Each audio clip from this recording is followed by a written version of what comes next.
are you? I'm Jeff Bezos. And what is your claim to fame? I'm the founder of Amazon.com. Where did you get an idea for Amazon.com? Well, 3 years ago, I was in New York City working for a quantitative hedge fund when I came across the startling statistic that web usage was growing at 2,300% a year. So I decided I would try and find a business plan that made sense in the context of that growth. And I picked books as the first best product to sell online, which are making a list of like 20 different products that you might be able to sell. And books were great as the first best because books are incredibly unusual in one respect, and that is that there are more items in the book category than there are items in any other category by far. Music is number 2. There are about 200,000 active music CDs at any given time. But in the book space, there are more than 3 million different books worldwide active and in print at any given time across all languages. More than 1.5 million in English alone. And so when you have that many items, you can literally build a store online that couldn't exist any other way. And that's important right now because the web is still an infant technology. Basically right now, if you can do things using a more traditional method, you probably should do them using the more traditional method. What kind of inventory do you keep? We inventory the best-selling books. At any given time, we're inventorying in our own warehouse only a couple of thousand titles. And then we do almost in-time inventory for another 400,000 titles or so. We get those from a network of we order electronically from a network of wholesalers and distributors. We order those today, they're on our loading dock the next morning.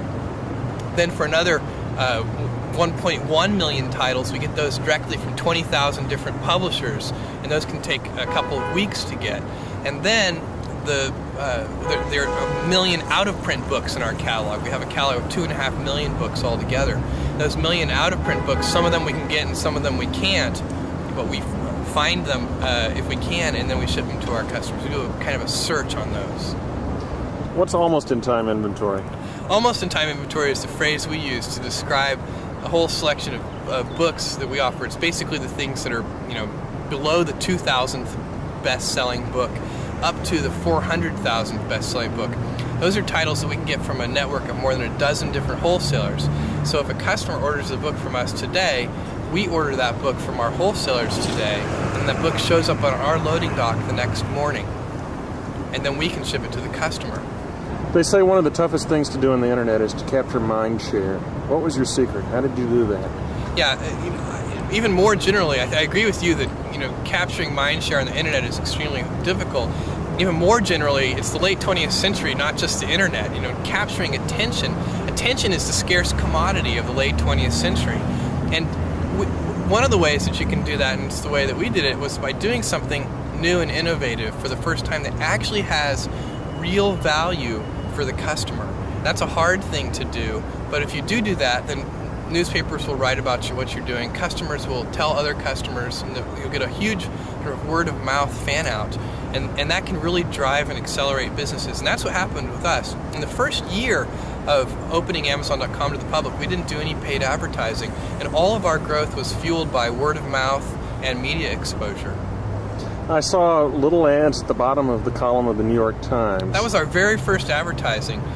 We don't do that anymore, but at the very beginning, we did little tiny ads at the bottom of the front page of the New York Times. I thought that was very clever. It's sort of using a URL as a macro, because I read... That it expands. We're a bookstore, click here. Right. That's a great way to think of it. And it worked very well, apparently. I don't know, the problem with that kind of advertising is it's extremely difficult to track. Put a different URL for every... That's the problem, is that you want people to start to learn your URL, so you don't want to actually use a different one. And it's very easy. One of the great things about online ads, we do advertising today in maybe 40 different, on different websites. We do banner ads.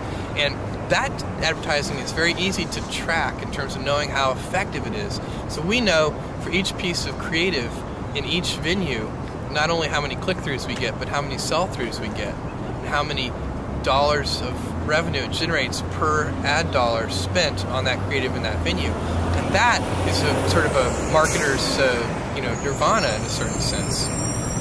Well, it's an exciting place to be on the web right now. Oh, it absolutely is. I mean, it's just incredible. What's really incredible about this is that this is day one. This is the very beginning. This is the Kitty Hawk stage of electronic commerce. We're moving forward in so many different areas, and lots of different companies are as well. And the late 20th century is just a great time to be alive. You know, we're going to find out that, I think a millennia from now, people are going to look back and say, wow, the late 20th century was really a great time to be alive on this planet.